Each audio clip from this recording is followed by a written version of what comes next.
Considerando então que os filhotes já foram muito bem tratados, chegou naqueles 20, 22 dias, nos quais eles têm que começar a serem separados dos pais, qual é a melhor forma de fazer isso para que os filhotes não sintam tanto?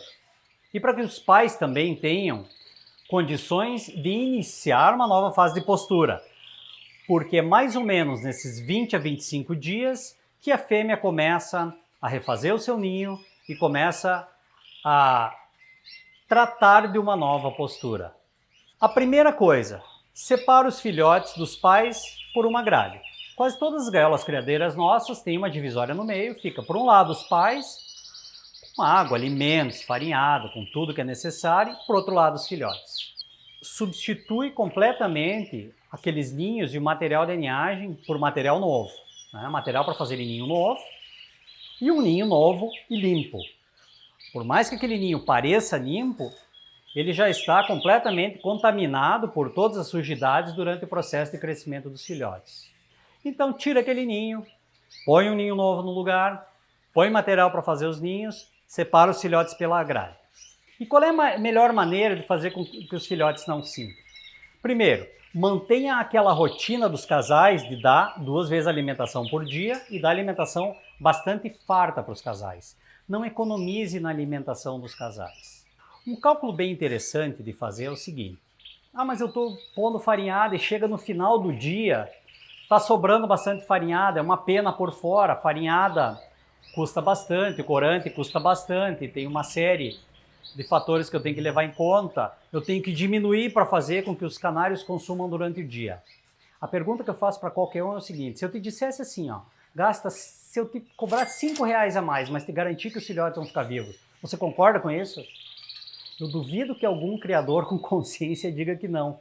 Mas é mais ou menos um valor irrisório desses que faz a diferença entre aquela farinhadazinha que sobra durante o dia no final da criação de um casal e a que daria justo que faltaria um pouquinho.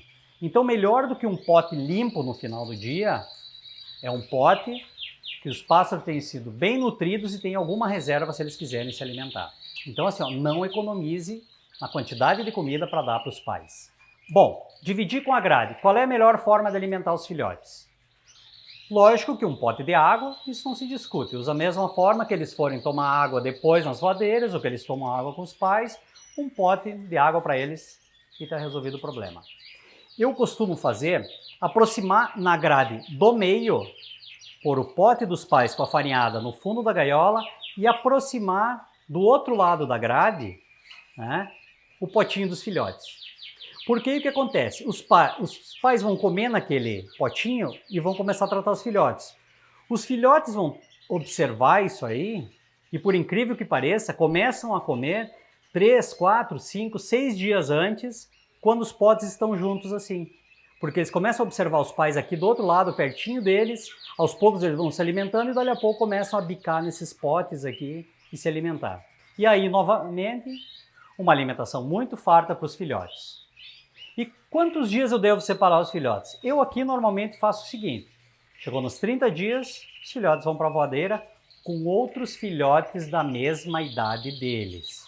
Eu já não separo por cor, por conta da minha enorme ansiedade de ver vermelho com vermelho, nevado com nevado, enfim, mosaico com mosaico, ágata com ágata, canela com canela. Não, eu vou fazendo voadeiras, como eu brinco, que são as voadeiras maternidade, no quais os filhotes ficam todos juntos por idade e aprendem uns com os outros a comerem.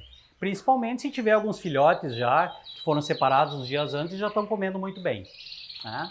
Então aí os filhotes vão comer de novo e de preferência serem alimentados 2 vezes por dia também, como eu faço com todos os filhotes que estão crescendo.